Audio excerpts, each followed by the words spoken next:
My name is Iris, and I am a witch.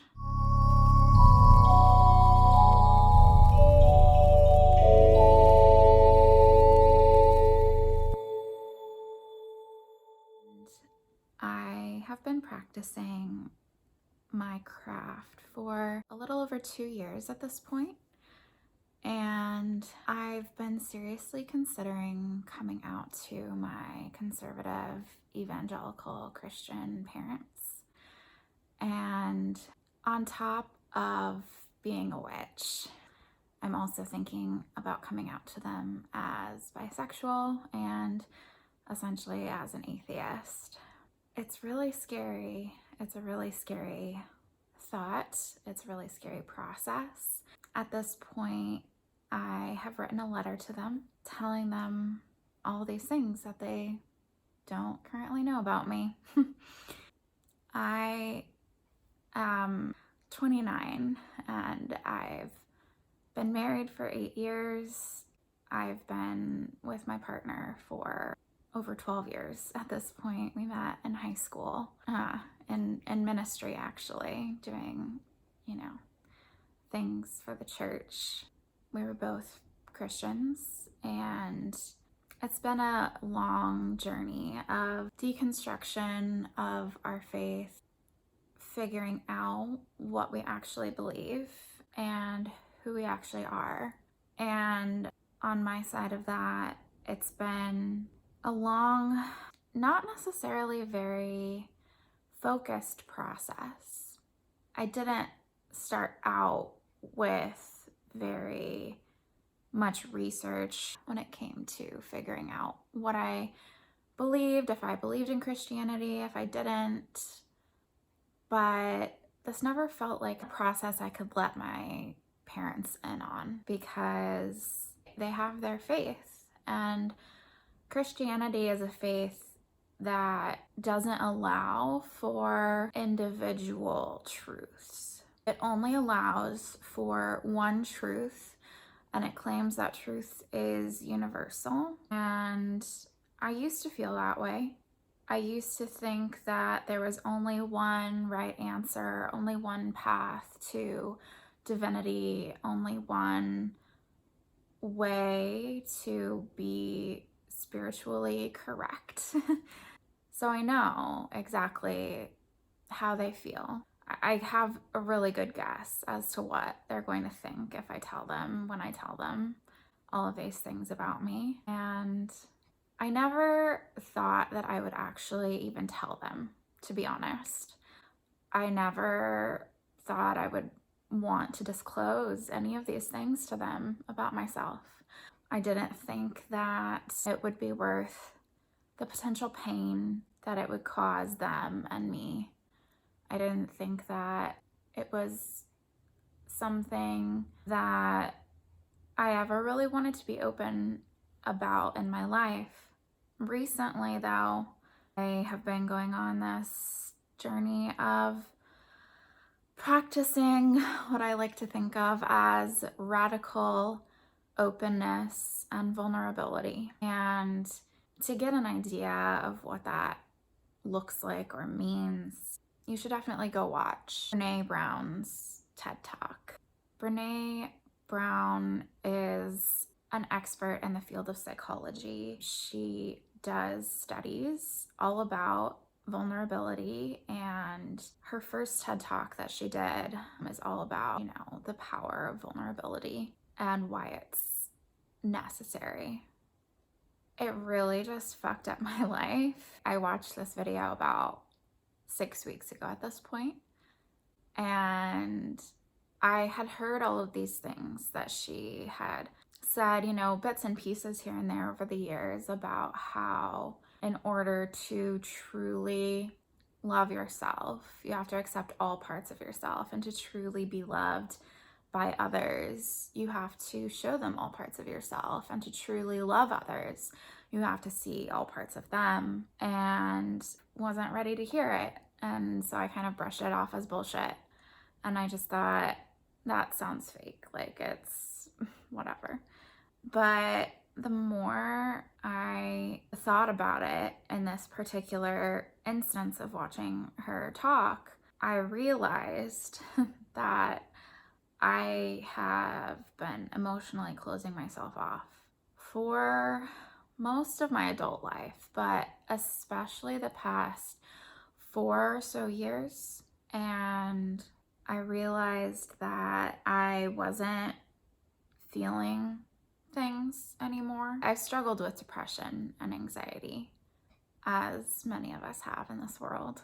And I've been doing a lot better on both of those fronts recently, but 6 weeks ago when I watched this video, I realized that while I've been through therapy, I've been taking medication and all of these things to combat the depression especially, I never quite got back to that place that I was in emotionally when I actually felt happy with my life and I actually felt joy and true peace in my life. And I realized that the only way that I could actually get those things back is to start being vulnerable and to tear down those walls that I had built around my heart and to start being emotionally vulnerable again. And the past 6 weeks have been just a whirlwind of a process and coming to terms with all of the things about myself that I had held back from my spouse, from my friends, from myself.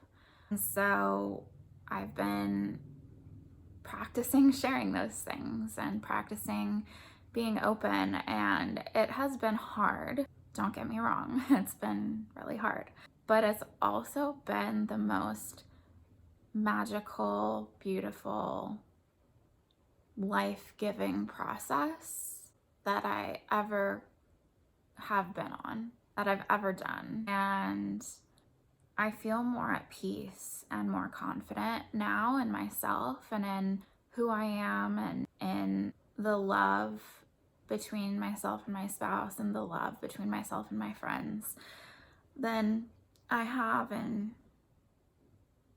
I don't even know how long. And I've been experiencing so much more emotion and so much more peace and laughter and joy and love. And I've been experiencing sadness and pain too, but the trade-off of having those things, but also being able to have joy and love, I wouldn't go back now for the world. I wouldn't.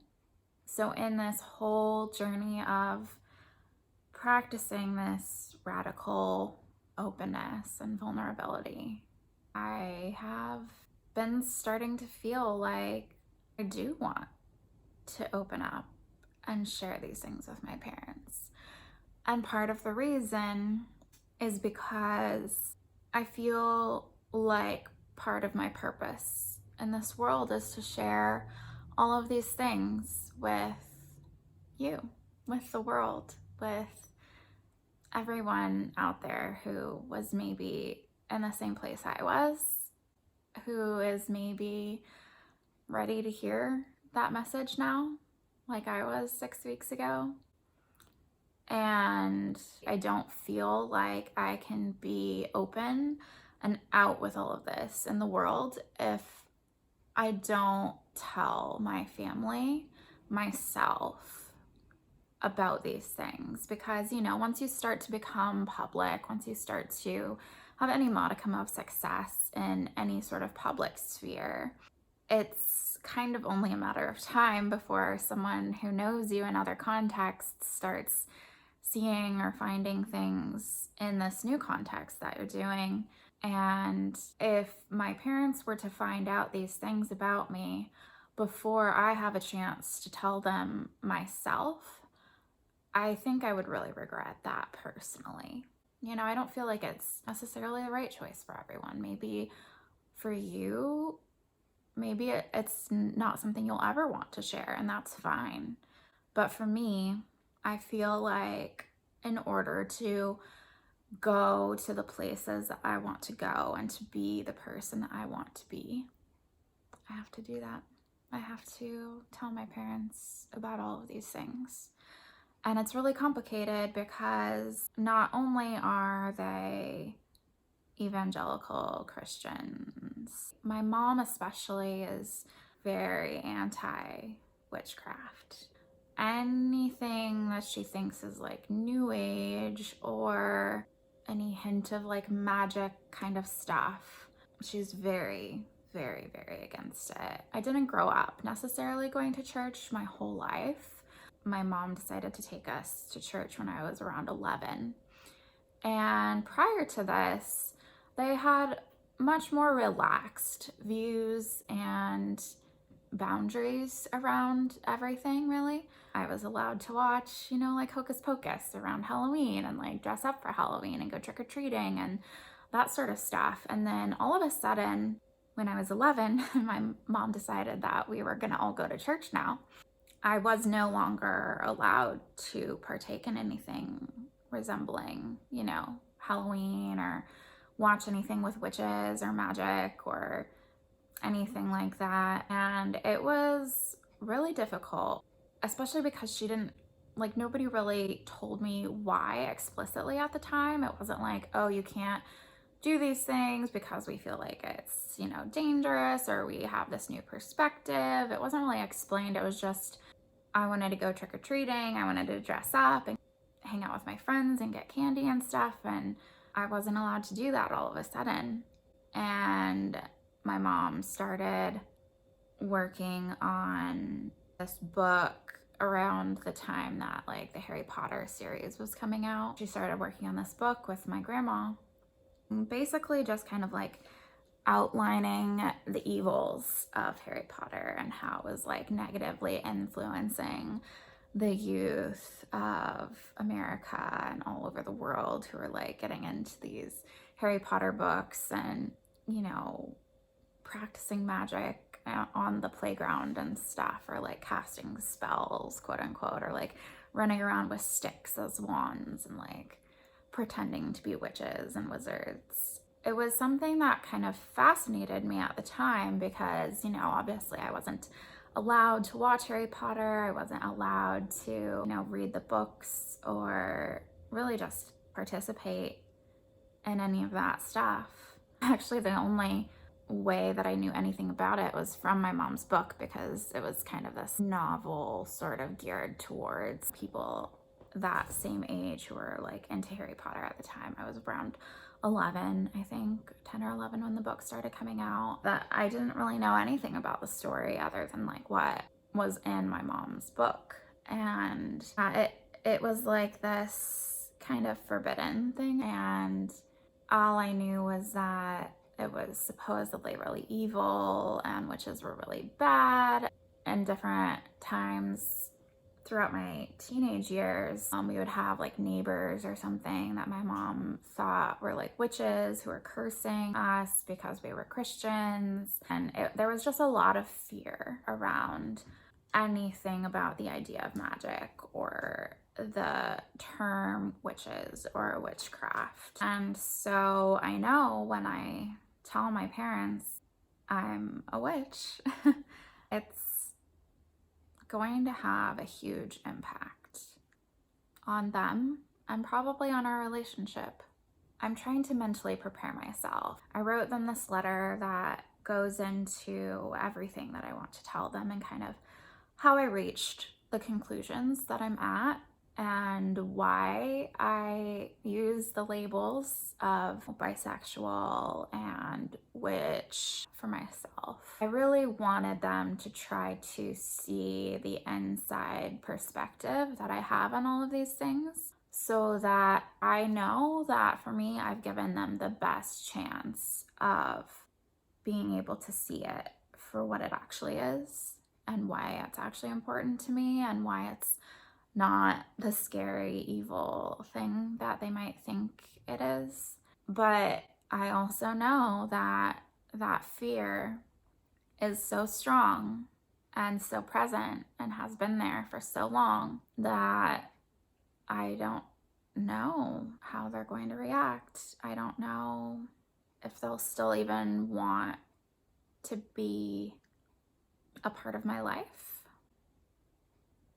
And it's really interesting because I'm my dad's only child, and my mom has two much older children from a previous marriage. And I never was really close with my older half siblings. They never lived with me. They're so much older. They're practically like aunt and uncle or something, not this like sibling like relationship. So I was like the fresh start sort of baby for my mom. And they've always loved me. They've always almost idealized me, maybe even idolized me, because I'm very aware of other people's emotions. I'm very caring, and I often put people above myself, even to the detriment of myself. So I was always kind of like an easy kid. I was very sweet. I cared about how they saw me. I cared about pleasing them, making them proud of me. I was in full-time ministry from the time I was 13. I was always the good kid. I was always the example that was held up, not only by my parents, but most of the adults around me. I was held up as the pinnacle of like a good teenager or something. Like I never rebelled really. I never got into trouble. I never really did anything that my parents would be truly upset about. I was definitely closing myself off. I was hiding parts of myself from them, even as a child, as a teenager. I knew what they wanted me to be, and so I hid everything about myself that didn't fit into that mold.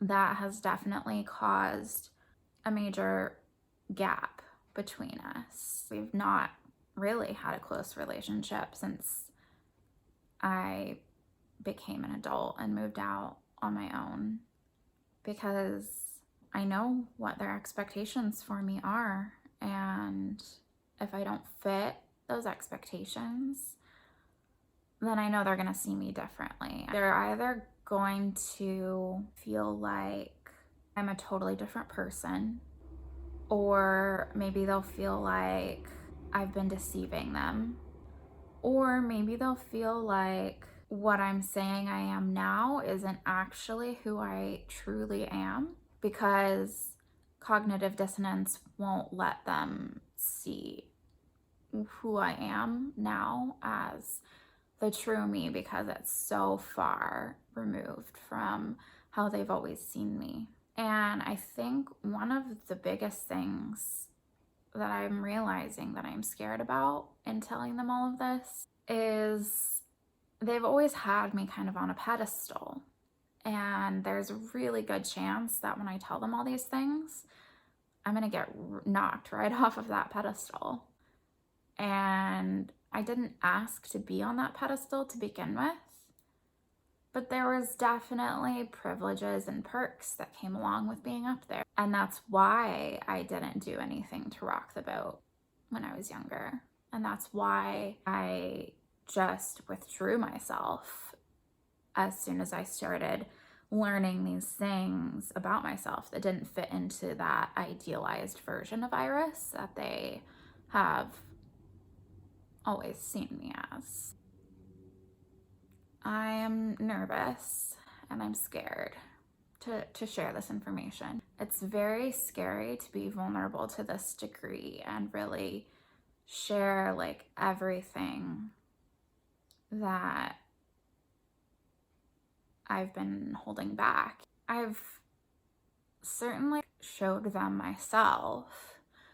I haven't ever really lied about anything about me to them, but you could say I've lied by omission, by just not telling them the things that I didn't think they would want to hear.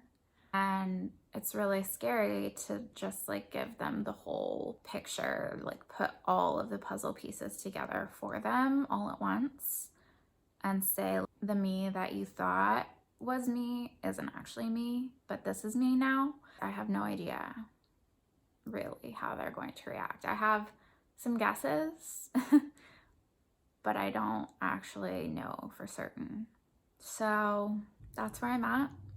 And if and when I end up telling them, I guess that'll be when I put this video up. So I guess if you're watching this, come along this journey with me. We'll see how it turns out together.